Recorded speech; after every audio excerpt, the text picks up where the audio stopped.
Good Thursday afternoon to you. I'm Storm Surge 7 meteorologist Brian James. I want to show you what's going on right now. We're keeping the eye on the possibility of severe weather across the high plains later this afternoon on into this evening. We're taking a look right now at the visible satellite, and as you can see, there's a narrow little string of what we call cumulus clouds, and this is an area of agitated Q. That means they're starting to bubble up and gurgling, just kind of like a pot of boiling water. So we're starting to see the atmosphere get a little bit more active, and that's going to be the trend for the next couple of hours.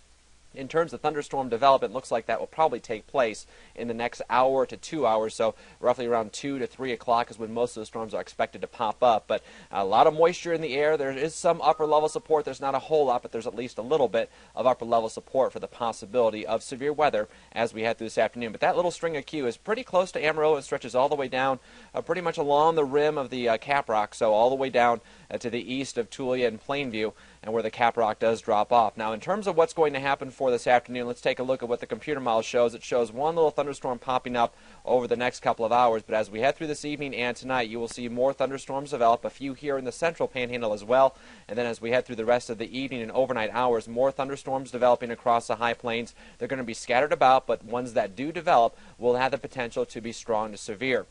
In terms of the severe weather threat that is ongoing for the day today, you can see most of the panhandles and eastern New Mexico has a slight risk for severe weather, but in the southeastern panhandle, a moderate risk for severe weather. Now, these slight and moderate risks are indicative of how many reports of severe weather we are expecting as we head through the day. The slight risk is a little less or a fewer number, but a moderate risk means more of a possibility of severe weather. There is a 5 to 10% chance for an isolated tornado in the areas you see shaded in brown and in yellow. Wind threat is there, some gusty winds in excess of 60 miles an hour, 15% across the area, but probably of bigger concern will be the possibility of hail, and it could be very large hail. Some of the hailstones could be larger than baseballs in those storms that are the strongest. So this is what we're going to be watching as we head through this evening and tonight. Now, in terms of getting severe weather information, don't forget you have your all hazards weather radio. If you have that, make sure it's plugged in, turned on, and ready to go. Don't forget Facebook and Twitter, which is pretty much where you're getting your information right now.